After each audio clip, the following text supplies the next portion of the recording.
بسم اللہ الرحمن الرحیم۔ السلام علیکم ورحمۃ اللہ وبرکاتہ۔ امید کرتا ہوں سب خیریت سے ہوں گے۔ اللہ سے دعا ہے کہ اللہ تمام مسلمان بہن بھائیوں کی عمروں میں برکت عطا فرمائے۔ محترم سامعین، آج ہم زوجین یعنی میاں بیوی کی باہمی محبت کے لیے وظیفہ بیان کر رہے ہیں۔ محترم سامعین، گھر کی خوشحالی کا تمام دار و مدار میاں بیوی کے اتفاق باہمی پر ہوتا ہے۔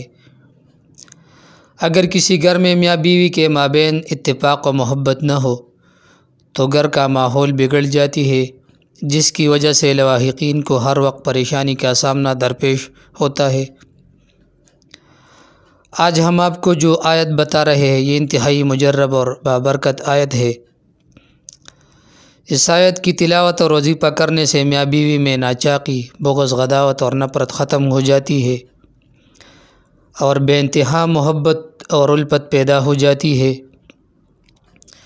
یہ انتہائی لاجواب عمل، انتہائی لاجواب آیت ہے حب کے لیے، زوجین کی محبت کے لیے انتہائی با اثر عمل ہے۔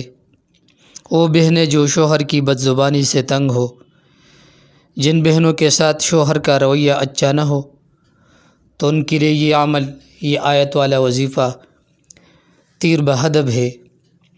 اس آیت مبارک کو روزانہ وضو کی حالت میں 313 بار پانی پر دم کر کے دونوں پیے، اول و آخر میں درود پاک پڑھے اور درمیان میں یہ وظیفہ 313 بار پانی پر دم کر کے پیے، اور ساتھ ہی کھانے کی چیزوں اور میٹھی چیزوں پر بھی دم کر سکتے ہیں۔ آیت کیا ہے؟ سورۃ انفال آیت نمبر 63 یعنی آیت نمبر 63 پارہ نمبر 10۔ وَأَلَّفَ بَيْنَ قُلُوبِهِمْ لَوْ أَنفَقْتَ مَا فِي الْأَرْضِ جَمِيعًا مَا أَلَّفْتَ بَيْنَ قُلُوبِهِمْ وَلَكِنَّ اللَّهَ أَلَّفَ بَيْنَهُمْ إِنَّهُ عَزِيزٌ حَكِيمٌ۔ یہ آیت مبارک ہے، یہ 21 دن کا عمل ہے۔ 21 دن کے اندر انتہائی محبت پیدا ہوگی۔ صرف جائز مقصد کے لیے میاں بیوی کر سکتے ہیں۔ اس عمل کی اجازت کے لیے کمنٹ میں سبحان اللہ لکھیں اور میرے چینل کو ضرور سبسکرائب کریں۔ والسلام۔